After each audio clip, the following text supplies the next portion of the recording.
Les portraits de Berrois qui s'illustrent tout au long, bien sûr, de l'année sont mis à l'honneur. Et là, c'est vers le grand écran qu'on va se tourner puisqu'il va se présenter. Bonjour, je suis Nicolas Lugli, je suis réalisateur. Tu es réalisateur de 3, j'allais dire, alors ce ne sont pas des longs métrages, je crois que le dernier est un long métrage. Actuellement, j'ai 10 courts-métrages sur ma filmographie et le 11e est devenu en fait le premier long métrage. Premier long métrage, alors il faut le dire, une carrière cinématographique pour un jeune Berrois qui s'est illustré avec, je crois que le premier opus, c'était en 2013-2014. C'est ça, mon tout premier était en 2013. Avec des comédiens qui sont restés toujours fidèles, qui sont d'ailleurs, pour un Berrois, Yanis, si je ne me trompe pas. C'est ça. Il y a Moussa aussi, qui sont des copains maintenant. Exactement, Moussa, et puis il est revenu à faire pour faire le troisième opus, le plus important. Alors, on va pas revenir sur les 2 premiers films qu'on a eu l'occasion de voir et de découvrir sur le grand écran. Là, on a vraiment l'exclusivité. Là, en ce moment, tu es en train de travailler pour distribuer ce film. Smile, c'est avec donc des comédiens qu'on a eu l'occasion d'ailleurs d'interviewer sur notre antenne, mais c'est surtout une histoire. Est-ce que tu peux nous revenir sur cette histoire ? Donc oui, c'est Jérémy Duval, un jeune écrivain qui va devenir en fait dans le film le nouveau Stephen King. Et lors d'un week-end chez des amis, tout va commencer à devenir un peu comme dans les histoires de Stephen King. Alors l'ambiance est noire ?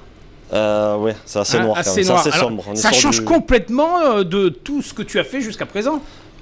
Oui et non, parce que Addict était très noir. Oui. J'ai un petit peu touché à tout. Moi, j'ai fait un petit peu du drame, de la comédie noire, de la science-fiction, de l'horreur. Et puis là, celui-là, c'est un thriller. Nicolas, comment on en arrive là ? Quand on est un jeune Berrois, quel a été ton parcours pour en arriver aujourd'hui à être le réalisateur de ce film ?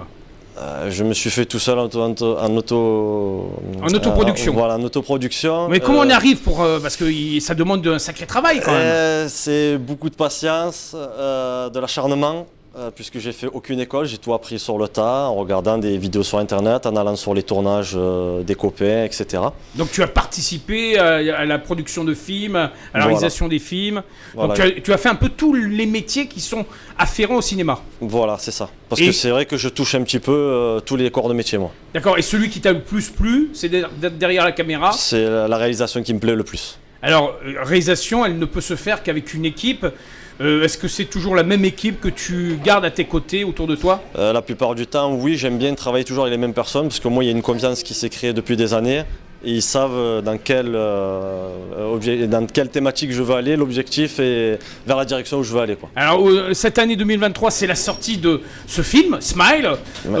Je pense que c'est qu'un point de départ dans un parcours que tu veux poursuivre. Et pourquoi pas arriver un jour à réaliser le grand film qui surprendra tout un chacun. Voilà. J'aimerais bien forcément. Hein, voilà. D'accord, mais les thématiques, c'est toi qui les choisis, qui les abordes, les scénarios, c'est toi qui les élabores, ou tu travailles en commun avec eux ? Parce que jusqu'à maintenant, tous les cours que j'ai faits, c'est moi qui ai écrit les histoires entièrement et qui écrit les scénarios. Donc celle de Smile, c'est toi totalement ? C'est moi qui l'ai écrit. Alors tu t'es jamais référencé à des faits historiques ou à des faits concrets ? Toujours ça a été dans l'imagination ? Oui, après on se sert un petit peu de l'actualité forcément, et puis on essaie de faire un film qui sort par rapport à l'actualité pour que ça parle un peu plus au public qui va le regarder. C'est bon. Je reviens sur ce parcours. Alors à Berlétan, depuis tout petit, tu t'es intéressé au cinéma. C'est bien ça, oui. Alors tu as commencé, est-ce que tu as fait des cours particuliers au forum ou quel a été ce parcours ? J'ai suivi une activité de vidéo au forum, oui, pendant 1 an ou 2. J'ai pu animer moi-même des ateliers pendant 1 année à l'espace loisir jeunesse. Et après j'ai arrêté, mais je continue toujours à faire mes choses moi de mon côté. Alors quand tu es en extérieur, que tu présentes tes films et que tu te présentes toi-même, tu dis je viens de Berlétan, je me lance dans le cinéma, je vous fais découvrir. C'est vraiment une représentativité de la commune. Exactement. Et donc une fierté. Oui, parce que forcément, j'essaie de toujours intégrer la ville de Berre dans mon film. Là, justement, on tourne à la bibliothèque. D'accord. On a tourné au forum et dans le vieux cimetière. Donc, Berlétan est présente à travers bien entendu, elle est marquée The dans le Smile. film. Voilà. Smile, donc, sera sur, on l'espère en tout cas, sera sur le circuit classique pour que tout un chacun puisse découvrir ce film. Mais c'est un point de départ en cette année 2023. Je pense que tu as peut-être d'autres choses que tu travailles déjà en prévision. J'avais déjà en fait un premier scénario qui était mon premier long, qui deviendra forcément mon deuxième. D'accord. Et je suis en train d'en travailler sur un nouveau, actuellement. Alors le scénario, une nouvelle fois, c'est la question que je te posais tout à l'heure.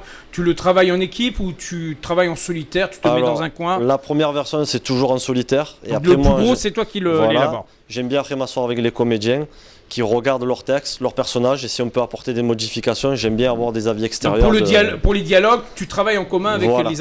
J'avoue que je ne suis pas très bon pour les dialogues, donc j'essaye de les faire participer, et surtout que j'aime bien quand ils peuvent avoir un dialogue fluide à sortir à l'écran. Des fois, on leur écrit un peu des phrases un peu trop compliquées, et ils ont du mal à les sortir. Donc au moins là, ça leur permet de mettre leur empreinte dans le scénario. Alors je sais qu'il y a la famille qui entoure aussi, qui participe aussi au film. Donc je crois qu'il y a ton épouse, non? Il n'y a pas ton épouse? Il y a ma femme qui est une des actrices principales du film. D'accord. Il y a Yanis qui est mon meilleur ami. Bien sûr. Les nouveaux comédiens, ce sont des nouveaux amis qui sont devenus maintenant. S'ajouter à l'équipe. Il y a toujours Moussa Masri qui me suit, qui est là. Et en plus, j'ai Gérard Dubouche aussi, qu'on avait vu à l'époque dans Les Collègues. D'accord, et qui maintenant est venu renforcer cette équipe de comédiens qui a l'honneur et le privilège de jouer tes textes à travers devant ta caméra. Et ça, je crois que c'est important. Cette conjonction entre le réalisateur, le cinéaste et les acteurs, c'est important. Oui, très très importante. D'accord. À chaque fois que vous filmez, vous retravaillez les scènes, comment ça se passe? On essaie si on peut se voir un petit peu à l'avance, on essaie de les retravailler. Après, il y a toujours le travail d'adaptation sur le moment, puisque les lieux, des fois, on ne les connaît pas directement. Donc on arrive, on est obligé de s'adapter en fonction des lieux, de la place qu'on va avoir. Donc il y a une réécriture qui se fait un petit peu sur place, quoi. D'accord, alors gageons qu'on aura l'occasion de découvrir ce film. En tout cas, on invite les Berrois et Berroises à venir le découvrir, certainement à Ciné 89 dans les semaines qui vont venir. En tout cas, un moment, une nouvelle fois, de privilège à partager avec les Berrois, puisque ça a été tourné pour une partie sur Berlétan, et je crois qu'il y a quelques Berrois qu'on retrouve dans le film. Oui, qui ne sont pas des comédiens spécifiques, mais qui ont participé en tant qu'acteur d'un jour à ce tournage. Alors voilà, il y a de ça. Un des producteurs est un coiffeur de la ville. Le groupe de rock qu'il y a dedans, c'est des amis des Baïs qui sont nés aussi à Berre. Donc voilà, c'est vraiment l'essence des Berrois qui est dedans. C'est 100% Berrois. Voilà. Pour pas reprendre un autre film qu'on a eu l'occasion aussi de découvrir sur cette thématique. Nicolas, on va se quitter sur ces mots. L'année 2023, on vient d'en parler avec tes projets. Je pense que le plus important, c'est qu'un jour, on puisse retrouver à l'affiche et au plan national, voire international, tes œuvres. Et je crois que c'est là-dessus tu travailles énormément pour essayer de le distribuer au niveau international. Exactement. Là, j'ai un vendeur qui est sur le coup et qui est en train de faire tous les marchés du film, des grands festivals pour essayer de le vendre. Donc, il va falloir parler de doublage, il va falloir retravailler peut-être. Je sais pas, peut-être. Oui. Ou en version française. Après, il y a beaucoup de pays qui font de la VO sous-titrée au lieu de faire du doublage. Oui, donc c'est encore mieux. On garde la nature propre du film. Exactement. En tout cas, Nicolas, j'étais heureux de t'accueillir et gageons qu'on se retrouve tout au long de cette année ou même voir dans quelques temps de nouveau avec peut-être de bonnes surprises, avec des prix à la clé. Oui, parfait. Tu attends que ça, avec impatience, de pouvoir participer à des festivals pour pouvoir rayonner en tout cas l'image de Berlétan. Exactement, c'est bien. Merci à toi, à très bientôt. Merci à vous. À très bientôt.